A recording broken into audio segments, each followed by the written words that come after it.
Vamos então ler agora Romanos capítulo 5, dos versos 6 a 11, assim nos diz a palavra do nosso Deus. Porque Cristo, quando nós ainda éramos fracos, morreu a seu tempo pelos ímpios. Dificilmente alguém morreria por um justo, pois poderá ser que pelo bom alguém se anime a morrer? Mas Deus prova o seu próprio amor para conosco, pelo fato de ter Cristo morrido por nós, sendo nós ainda pecadores.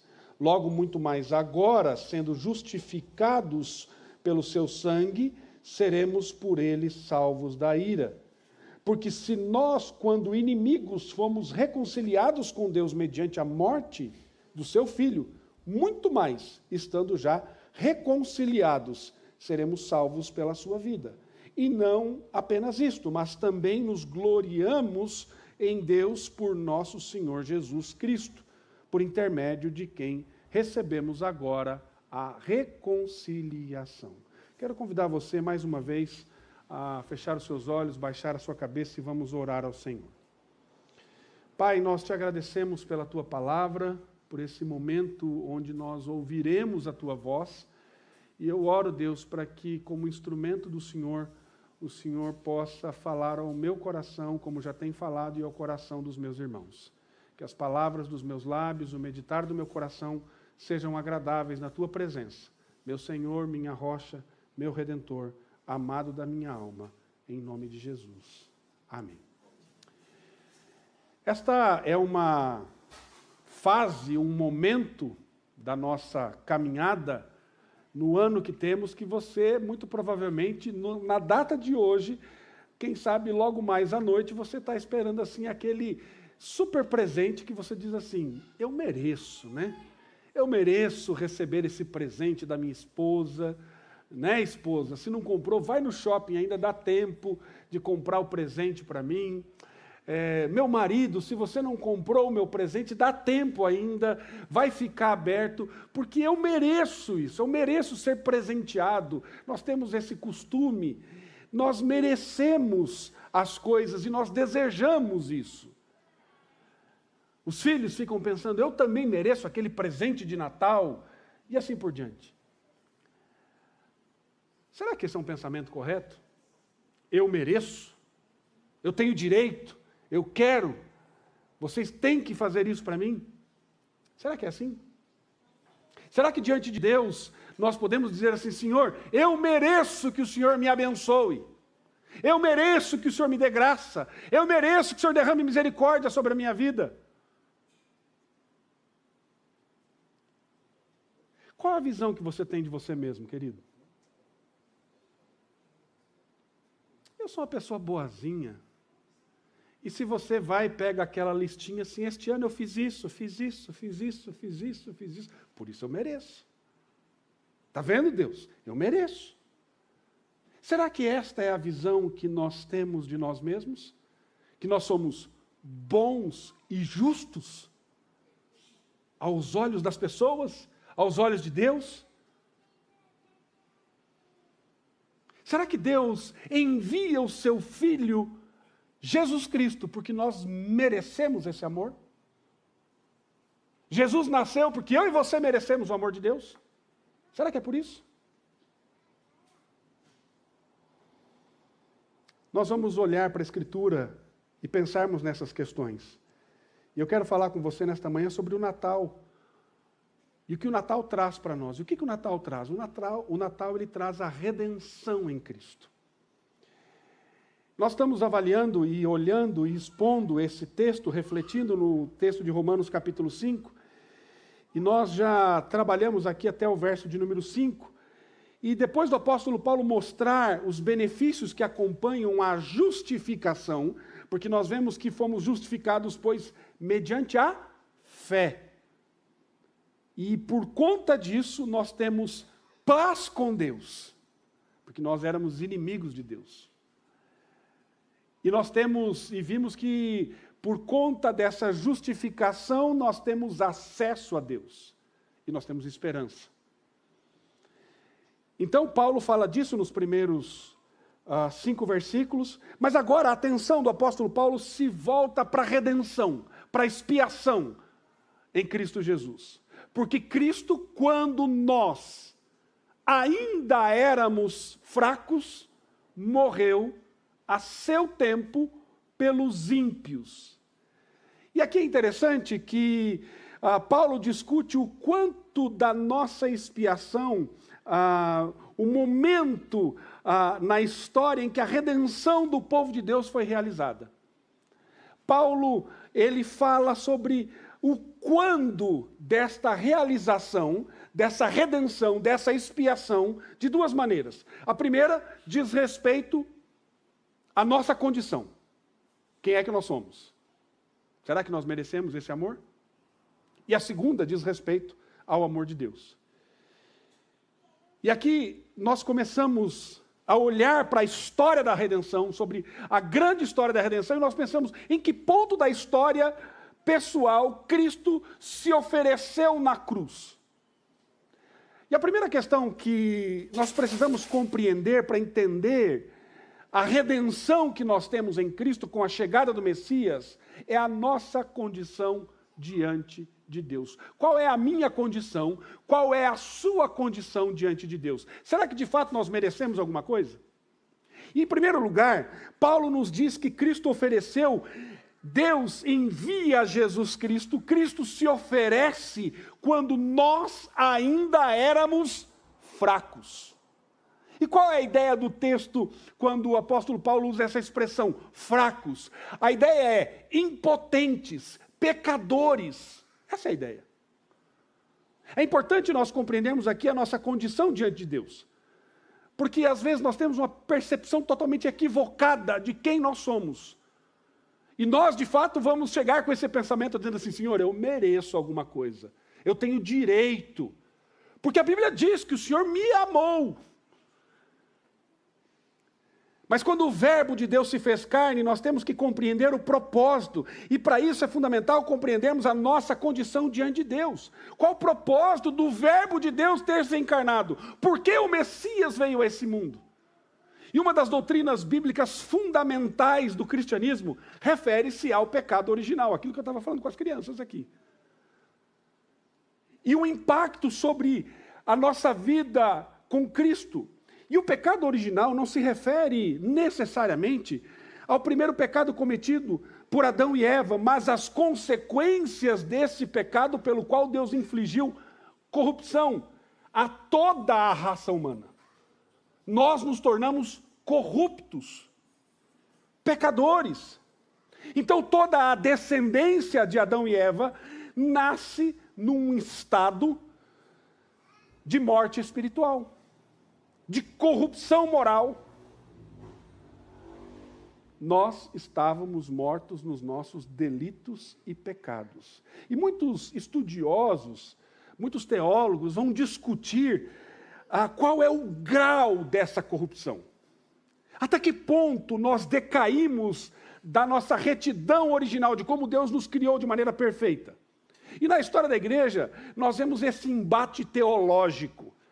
E lá no início da era cristã, nós vemos um teólogo chamado Agostinho, que debate contra um indivíduo herético chamado Pelágio, que negava totalmente a queda.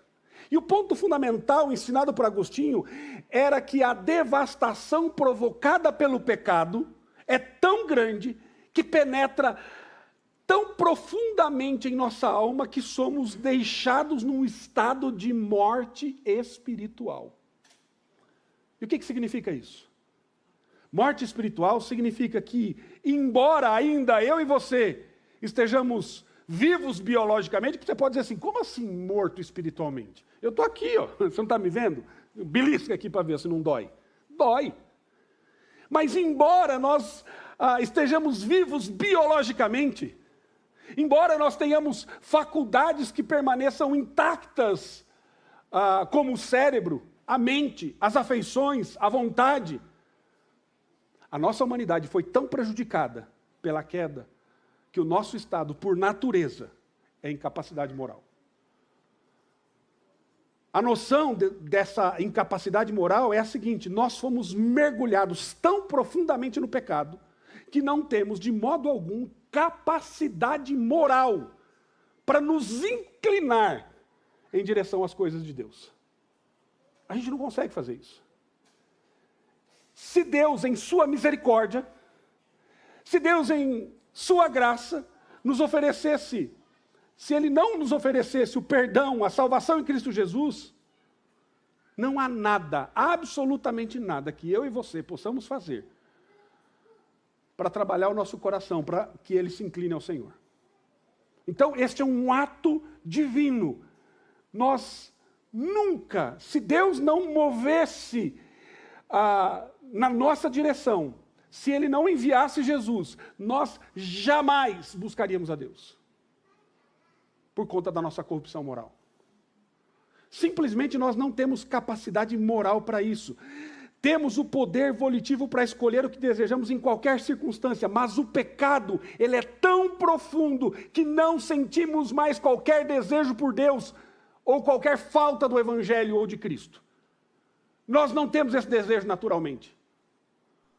Nós não buscamos isso, nós fazemos o que fazemos, porque a graça de Deus nos alcançou. E muitos imaginam, e nós escutamos isso em muitas igrejas, que Deus oferece o Evangelho a todos. E muitos acreditam que quem escolhe a Jesus é a própria pessoa. Então, você tem o poder de escolher por Jesus Cristo. Você pode aceitá-lo ou rejeitá-lo agora, hoje. É a mensagem que você escuta por aí. Que é a própria pessoa, por conta da sua vontade, que toma a decisão por Cristo, e aí então ela é salva. E alguns vão dizer, embora Deus faça 99%, o 1% que decide o nosso destino para a eternidade, está na nossa livre cooperação em escolher Jesus livremente, porque eu tenho, o que dizem por aí, livre arbítrio. Eu posso escolher por Jesus. É assim? Mas esta é uma ideia totalmente equivocada. Por quê, queridos? Porque a consequência do pecado em nossa vida nos deixa num estado de morte espiritual. Eu não tenho poder para fazer isso. Eu não tenho a escolha de fazer isso. Nós não temos poder de escolha de fato, a não ser que o Espírito Santo encha o nosso coração e nos convença do nosso pecado, nós jamais iremos a Cristo. A não ser que o Espírito, ele faça isso. Não foi isso que Jesus disse? João capítulo 6, verso 44, ele diz, ninguém pode vir a mim se o Pai que me enviou não o trouxer. Ou seja, se você não for levado a Jesus pelo Pai, você não vai ser salvo. Paulo está ensinando esse mesmo princípio, é isso que ele está dizendo. Ele está dizendo que Cristo morreu pelos ímpios quando éramos fracos. E nós não temos aqui nenhuma força em nós mesmos para efetuar a salvação. Deus não esperou que nós exercitássemos a nossa vontade e nos inclinássemos para Ele, que nos arrependêssemos dos nossos pecados e ou chegássemos diante de Deus, nos colocássemos numa situação que fosse apropriado para então Ele fazer a expiação por nós, vir com a redenção. Não. Enquanto ainda estávamos neste estado. Qual estado? Estado de morte. O que Paulo diz lá em Efésios, descreve como morte espiritual. Enquanto nós estávamos mortos nos nossos delitos e pecados, enquanto nós estávamos neste estado, o Senhor, diz o texto, que Ele morreu, Cristo morreu por nós. E esse é o quando em relação à nossa condição humana.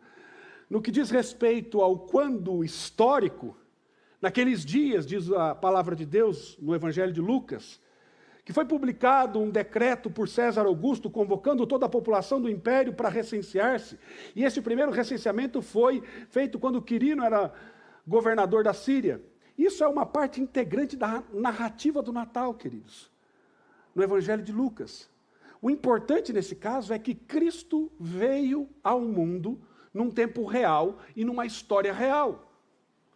E há uma discussão sobre a data do Natal. E, queridos, nós não somos inocentes.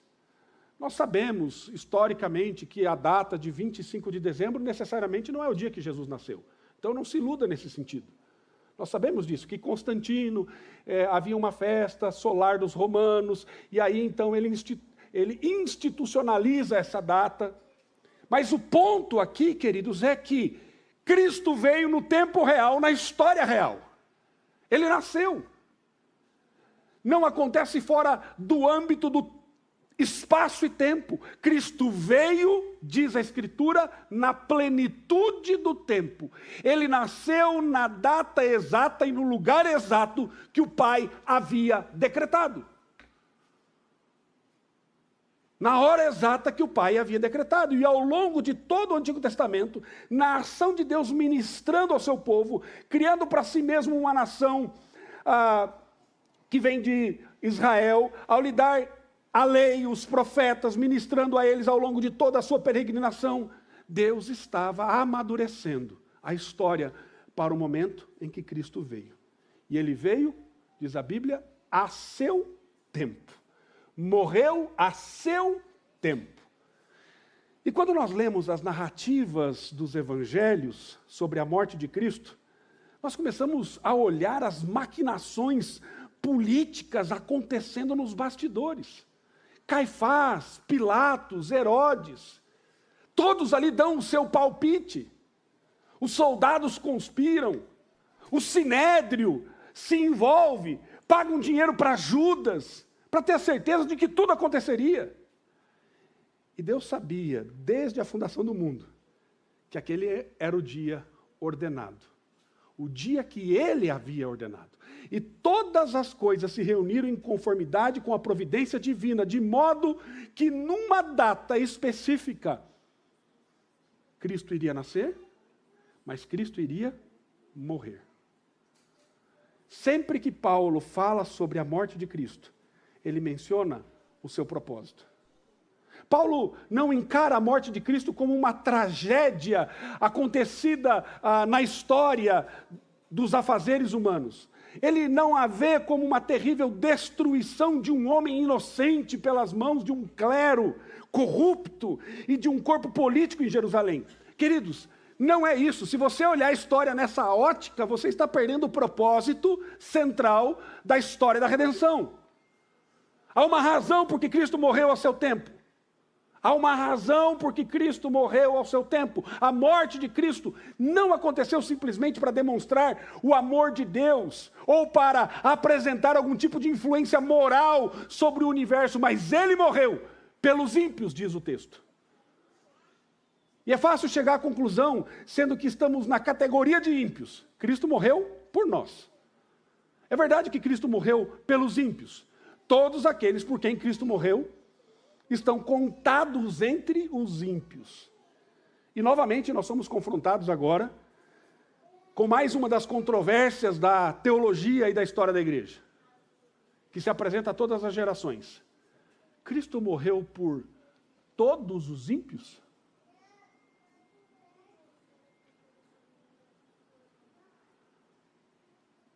Meus queridos, não creio nem por um minuto que Cristo tenha morrido por todos os ímpios. A Bíblia não ensina que todas as pessoas vão para o céu. A Bíblia não ensina que todas as pessoas vão para o céu. Apenas os crentes vão para o céu. Apenas aqueles que receberam Jesus Cristo como seu único e suficiente Salvador. Apenas aqueles que foram transformados pela graça. Apenas aqueles que foram eleitos antes da fundação do mundo. Estes sim serão salvos. Aqueles que pertencem a Cristo. Então todo crente salvo, em alguma época da história, ele foi completamente ímpio. E Cristo certamente morreu pelo ímpio, no sentido de que ele morreu por aqueles que se achegam a ele pela fé. Mas a controvérsia se refere à pergunta sobre se Cristo morreu por todas as pessoas. Nós sabemos que todas as pessoas são ímpias e que Cristo morreu pelos ímpios. Portanto, a conclusão de muitos é que ele morreu por todas as pessoas, mas se os pecados de todas as pessoas foram pagos, quem é que está no inferno então? Uma pergunta lógica. E aí você tem a ideia de que para satisfazer a justiça de Deus, Cristo teve que morrer e nós precisamos nos arrepender e ir até Ele. Não é isso?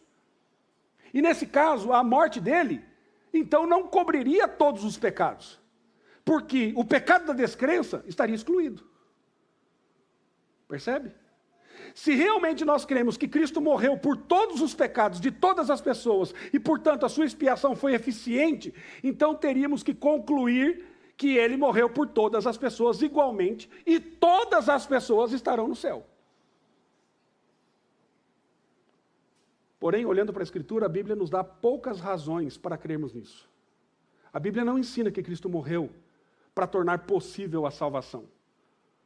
Cristo morreu por suas ovelhas. Derramou a sua vida por elas. E quando fez, nunca houve dúvida no céu de que todos aqueles por quem ele morreu tiveram seus pecados cobertos e passaram a eternidade na presença de Deus. Aos seus discípulos, Jesus afirmou: é a vontade daquele que me enviou. A vontade daquele que me enviou é esta: que nenhum eu perca de todos os que me deu. Pelo contrário, eu ressuscitarei no último dia. João capítulo 6, verso 39. Ele morreu por quem? Ele morreu por aqueles que o Pai lhe deu. E uma das perguntas que normalmente é feita, especialmente naquele momento quando o candidato ao sagrado ministério irá ser ordenado, aí então nós nos levantamos e temos um momento de sabatina lá no presbitério, e aí nós fazemos a seguinte pergunta teológica para o então candidato ao sagrado ministério: você acredita na expiação limitada? Em outras palavras, você acredita que Cristo não morreu por todas as pessoas? A resposta padrão é que a morte de Cristo é suficiente para todos, mas eficiente apenas para alguns. Essa é a resposta que, via de regra, nós escutamos. É valiosa o suficiente para cobrir os pecados de todos, e nesse sentido é universalmente suficiente. Mas é eficiente, isto é, efetua a salvação apenas para aqueles que creem. E sinceramente eu não tenho problema a respeito disso, mas isso não é expiação limitada. Todo arminiano crê que a expiação de Cristo é suficiente para todos e eficiente para os crentes. A questão a respeito aqui é o alvo da expiação. E qual é o alvo da expiação? O alvo da expiação é o seguinte: qual foi o propósito eterno de Deus delinear a morte de seu filho? Por que Deus mandou Jesus Cristo para morrer? Essa é a pergunta que nós temos que entender. E desde toda a eternidade, Deus tinha um plano da salvação. Desde toda a eternidade. E qual era o plano de Deus? Se fosse salvar todo mundo, se esse fosse o seu plano eterno, então nada poderia frustrar esse plano. E todos os seres humanos seriam salvos. Porém, de maneira manifestada claramente nas Escrituras, as Escrituras não ensinam que todas as pessoas são salvas. Alguém duvida que Deus tem poder e o direito de salvar todas as pessoas? Se Ele quiser, Ele faz. Se Deus tivesse determinado salvar todas as pessoas do mundo, sabe o que ia acontecer? Todas as pessoas do mundo seriam salvas. Mas há nas Escrituras, do Gênesis ao Apocalipse, uma doutrina chamada doutrina da eleição. A carta aos Efésios diz que Ele nos escolheu antes da fundação do mundo, para sermos santos e irrepreensíveis perante Ele. E nós podemos até não gostar dessa doutrina, e se não gostamos, é porque você não entende. Na hora que você entender, você vai perceber a diferença disso. Não sei como as pessoas podem ter afeição por Cristo em seu coração e não se regozijar com a graça indizível de Deus de incluí-los na salvação e certificar de que eles serão salvos e dar essa convicção. Quando nós olhamos para essa ideia de expiação limitada, meus irmãos, refere-se à questão do plano de Deus. Deus tensionou salvar um remanescente no mundo e enviou o seu Filho para morrer por essas pessoas e assegurar a salvação dessas pessoas. Sabe o que é isso? Isso é expiação limitada. Significa expiação definida. A expiação de Cristo não foi para tornar a salvação possível. Se fosse o caso, Cristo poderia ter morrido e nunca ver o trabalho da sua alma ficar satisfeito. Porque dependeria do que você iria decidir. Mas não esse é o propósito. Se a eficiência da morte de Cristo depende de nós, Cristo não teria visto o fruto da sua morte. Ia depender de mim e de você. Mas quando nós ainda éramos incapazes de nos inclinar para as coisas de Deus, ou seja, quando eu e você não tínhamos afeto, desejo, vontade nenhuma de ir até Deus, o Senhor morreu por nós. Cristo morreu por nós, a seu tempo pelos ímpios. E o verso 7 diz: dificilmente alguém morreria por um justo, pois poderá ser que pelo bom alguém se anime a morrer. Embora um homem bom necessariamente devesse ser um homem justo, a ideia aqui é que justo seria de certo modo mais formal, e uma pessoa justa poderia ser alguém que obedece à lei, faz aquilo que é certo, aquilo que é correto, que tem um comportamento que provoca uma certa medida de respeito, de admiração. Embora nós possamos respeitar pessoas que nós consideremos moralmente retas, e às vezes você conhece pessoas e fala assim: nossa, esse aí só falta Jesus na vida dele, né? Porque ele é uma pessoa consagrada, uma pessoa boa. É pouco provável que nós entregaríamos a nossa vida simplesmente porque você respeitaria o caráter dessa pessoa. Você entregaria a sua própria vida por essa pessoa que você considera admirável e boa? Quando nós falamos sobre pessoas boas, nós estamos falando sobre mais das atividades morais ou da sua conformidade, dos princípios de justiça. E uma pessoa boa é aquele tipo de pessoa que produz uma certa medida de admiração, de amor. Aí você fala assim: esse daí é um bom companheiro, né? Um bom amigo, uma pessoa agradável, uma pessoa bondosa. É o tipo de pessoas que nós, com certeza, estaríamos dispostos a andar mais uma milha por conta delas, porque são pessoas que nós consideramos. Mas Paulo está afirmando que raramente alguém morrerá por um homem justo. Embora seja possível que alguém morra por um ente amado, ou por alguém que tenha demonstrado bondade pessoal, até os pagãos, em determinadas ocasiões, podem estar dispostos a pular sobre uma granada de mão para proteger tal pessoa, ou alguém que ama. Mas quando nós falamos da expiação, Jesus não morreu por pessoas justas. Jesus não morreu porque eu e você éramos bons. Jesus morreu por pessoas ímpias. E no coração de todo ser humano corrupto, mesmo daqueles que são parcialmente santificados, ainda permanece um sussurro que tenta persuadir. E aí nós temos uma falsa teologia e uma falsa visão de nós mesmos diante de Deus, que vem aquela vozinha do inimigo dizendo assim: você não é tão mal assim. Tem gente muito pior. Pode ter certeza. Você tem esse tipo de pensamento, querido? Será que você se considera melhor do que outras pessoas? Será que você se considera mais consagrado, mais moralmente puro do que outros? Raramente nós chegamos a uma plena convicção da nossa impotência e da nossa maldade. Todo o poder da nossa psicologia trabalha cada minuto para suprimir a plena admissão da nossa culpa, da nossa desesperança. E quando as pessoas repetidamente apresentam razões quanto ao porquê são cristãs, enquanto os seus amigos ainda não são, eu começo a fazer, sabe o que, queridos? Eu começo a pensar e imaginar se essas pessoas realmente estão no reino ou não. Porque elas certamente ainda não se convenceram da sua impotência do pecado. Alguns podem dizer assim: eu concordo com esse negócio que o senhor está falando aí, pastor. Deus me escolheu, mas Deus me escolheu porque eu era o cara. Eu era bom. Eu entendo esse negócio aí, que Deus nos amou quando nós éramos ainda pecadores. Mas assim, Tem gente pior do que eu, né, pastor? Muito pior. Será que é assim que nós temos a visão de nós mesmos? A Bíblia diz que nós éramos impotentes, fracos, pecadores, e Deus, ao seu tempo, entregou o seu Filho para morrer por nós.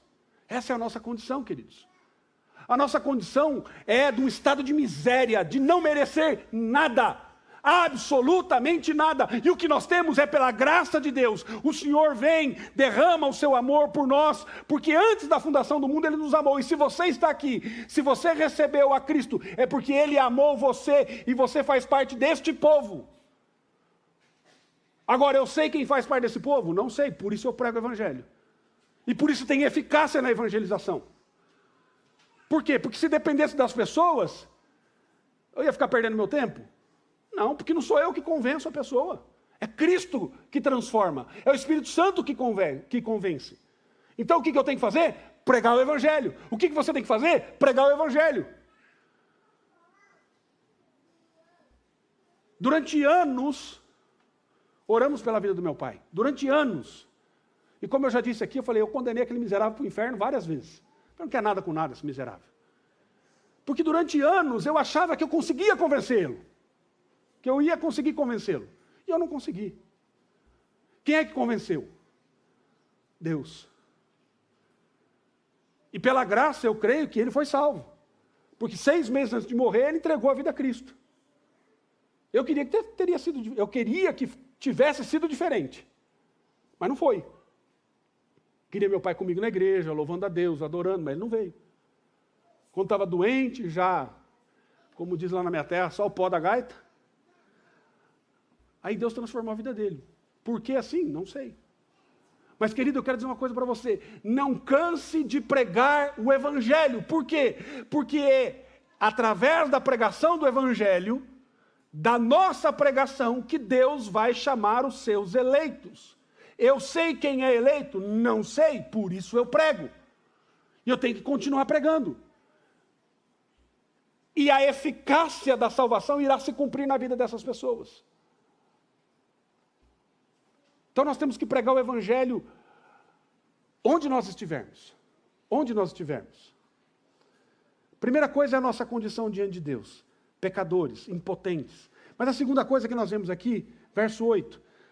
Deus prova o seu próprio amor para conosco, pelo fato de ter Cristo morrido por nós, sendo nós ainda pecadores. O amor de Deus pelos pecadores. Aqui é uma troca na linguagem do genérico ímpio para o específico por nós, se você olhar no texto. Porque lá no verso 6 ele diz, quando nós éramos ainda fracos, morreu ao seu tempo pelos ímpios. Mas aqui ele diz, Deus prova o seu próprio amor para conosco, pelo fato de ter Cristo morrido por nós. Enquanto ainda estávamos no estado de pecado, Deus se dispôs por nós. E repetidas vezes, nas cartas, nas epístolas do apóstolo Paulo, ele fala sobre essa obra específica da graça de Cristo pela vida dos seus, dos crentes. E quando fala sobre nós, o apóstolo está falando sobre aqueles que estão em Cristo. Ele está falando sobre os cristãos. E o que dizer então sobre o amor de Deus? Deus prova o seu próprio amor para conosco. E há 2 aspectos a considerar nessa frase. O primeiro é como a teologia distingue entre 3 tipos distintos de amor de Deus. O primeiro tipo de amor divino é o amor de benevolência. O termo significa bom ou bem. E aqui a palavra volens, primeiro bené significa bom, e a palavra volens significa vontade. A Bíblia nos diz que a atitude básica de Deus para com o mundo, para com a humanidade decaída, é uma atitude de boa vontade. Deus não é maldoso ou mesquinho. A postura básica do Criador para com o mundo é uma postura de boa vontade. E todas as pessoas do mundo sentem isso de uma maneira ou de outra.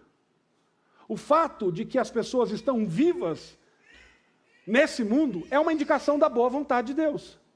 Todo minuto que um pecador continua existindo nesse mundo, ele o faz em virtude da boa vontade de Deus, pela indulgência da paciência de Deus. Deus ama a todos no sentido de que sua bondade, sua boa vontade flui para todos. É a graça comum derramada sobre toda a criação. O segundo sentido do amor divino é a beneficência de Deus. Sua benevolência se refere à sua boa vontade, ao passo que sua beneficência se refere aos seus atos de bondade. A Bíblia nos diz que a chuva de Deus cai sobre justos e injustos. Mateus capítulo 5, verso 45. Todas as pessoas, arrependidas ou não, crentes ou não, recebem certos atos bondosos das mãos de Deus. Nesse sentido, todos experimentam o amor beneficente de Deus. Mas há um terceiro tipo de amor. É o amor complacente. E quando nós falamos do amor complacente, nós estamos falando do amor incondicional de Deus. O amor que nunca falha. Nós estamos falando desse amor complacente. E o conceito de amor complacente, às vezes é um pouco difícil para nós compreendermos, porque o termo não é usado no sentido que a palavra é usada hoje. Quando nós dizemos que uma pessoa é complacente, nós queremos dizer que ela é presunçosa, ela está satisfeita com aquilo que ela já alcançou. Não tem nenhum desejo de ir além do que já conseguiu, nenhum desejo além da posição que já tem. Mas quando nós falamos a respeito do amor complacente de Deus, nós estamos falando do prazer que ele tem de maneira supremamente em seu Filho. O amor de Deus por seu Filho é sem medida ou qualificação. Ele ama o seu Filho completa e perfeitamente. O amor que o Pai tem por seu Filho se estende além do Filho para aqueles que pertencem ao seu Filho. Assim sendo, quem é que recebe esse amor complacente?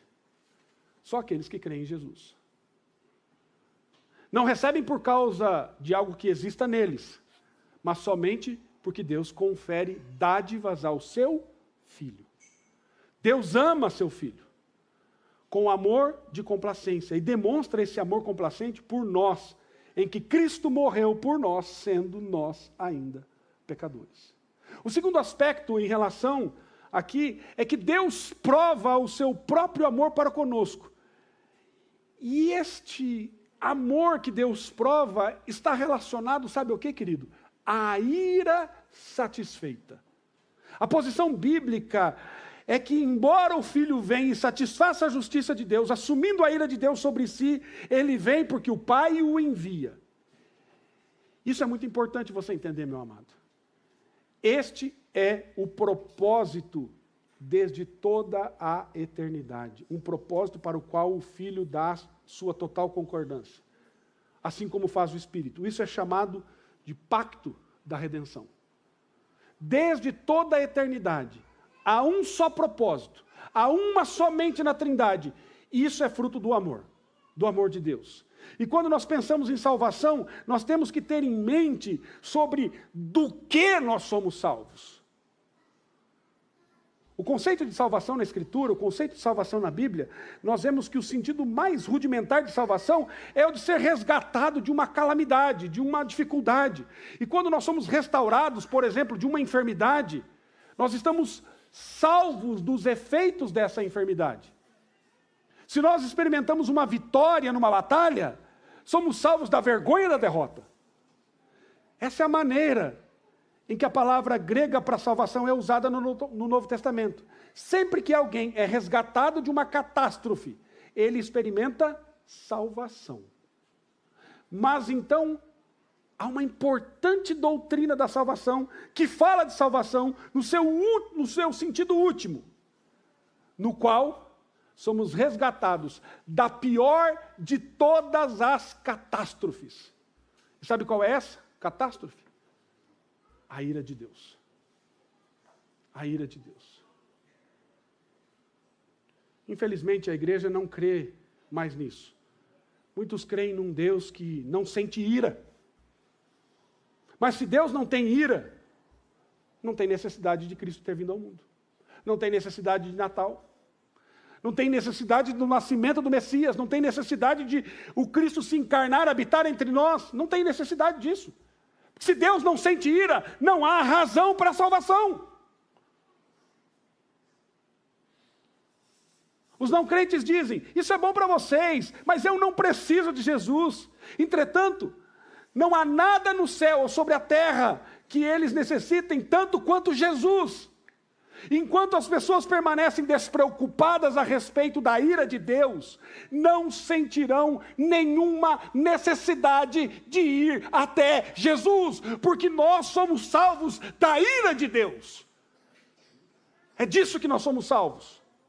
Enquanto as pessoas ficam assim, elas têm que entender que precisam de Jesus. Se Deus é real, então a sua ira também o é. E a visão bíblica da salvação é o salvamento da ira. E eu volto a perguntar, sabe do que eu e você fomos salvos? Do pecado? Para termos vida eterna? Isso está no pacote, com certeza.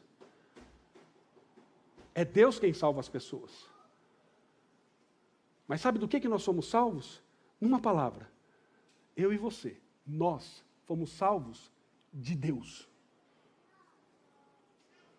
Nós fomos salvos de Deus. Entenda isso, querido. Você foi salvo de Deus. Você foi salvo da ira de Deus, que foi derramada por Cristo Jesus na cruz do Calvário. E Ele recebeu sobre Ele a ira e todas as dores do inferno sobre a sua vida na cruz do Calvário. Por isso Ele disse, Deus meu, por que me abandonaste? Porque naquele momento, naquele exato momento da história, Deus derrama a ira dele sobre o Filho amado. E por conta do sacrifício de Cristo Jesus, eu e você somos salvos de Deus. É Deus quem salva as pessoas, porque a sua ira está guardada para o dia da ira. E como já tem feito, Ele certamente demonstrará seu amor para conosco. Em Cristo morreu por nós, sendo nós ainda pecadores. Você consegue entender a profundidade disso, querido? Você consegue compreender a grandeza, a beleza, a majestade da obra redentora de Cristo Jesus? Você consegue compreender a importância de Jesus ter se encarnado? Jesus não veio simplesmente para livrar você dos seus problemas. Jesus não veio para te dar uma vida confortável. Jesus não veio para você agora desfrutar das benécias dessa criação. Não, amado, não. Não foi para isso. Jesus, Ele veio para livrar você de Deus, da ira de Deus. Porque a ira de Deus é derramada sobre o pecado, e Ele se fez pecado na cruz do Calvário, para que o seu povo, fosse redimido. E a expiação, ela nos alcança. E agora nós podemos ter relacionamento com Cristo. Por isso entenda, querido, que o Natal, ele traz a redenção de Cristo. O Natal, ele traz a vida de Cristo, porque a chegada do Messias, ela existe. Jesus veio no tempo e no espaço, na história real, no momento específico, para que ele, no momento específico, fosse à cruz do Calvário, morresse, e ao terceiro dia ressuscitasse, para que eu e você, agora, chamados pelo Espírito Santo, vocacionados por Ele, eleitos antes da fundação do mundo, agora recebêssemos a justificação e pudéssemos ter vida e vida abundante. Você percebe as implicações disso na sua vida, querido? Qual o impacto que isso tem no seu casamento? Qual o impacto que isso tem na relação com seus filhos? Qual o impacto que isso tem no trabalho, nas coisas que você faz? Queridos, Deus nos trouxe para Ele e é Ele que cuida de nós. Então, meu amado, deleite-se na graça que alcançou o seu coração. Deleite-se na relação que você tem com Deus, porque Ele provou este amor, sendo nós ainda não merecedores. E nunca seremos merecedores. Recebemos pela graça o amor de Cristo. Então hoje, querido, celebre. Celebre. Celebre o livramento da ira de Deus. Celebre a grandeza do amor de Cristo por nós, seus eleitos, Se você está aqui, presumo e quero crer que você foi chamado por Cristo e que o Espírito Santo convenceu você de que você é um pecador e que você foi amado por Ele. Portanto, meu amado, o presente que nós recebemos não é porque merecemos. O presente que nós recebemos é porque Deus nos amou em Cristo. Ai, Deus me ama. Deus te ama porque Ele amou o Filho. E este amor complacente se estende a mim e a você. Que Deus nos dê graça para compreendermos isso e caminharmos nessa perspectiva. Que Deus nos abençoe em nome de Jesus. Amém.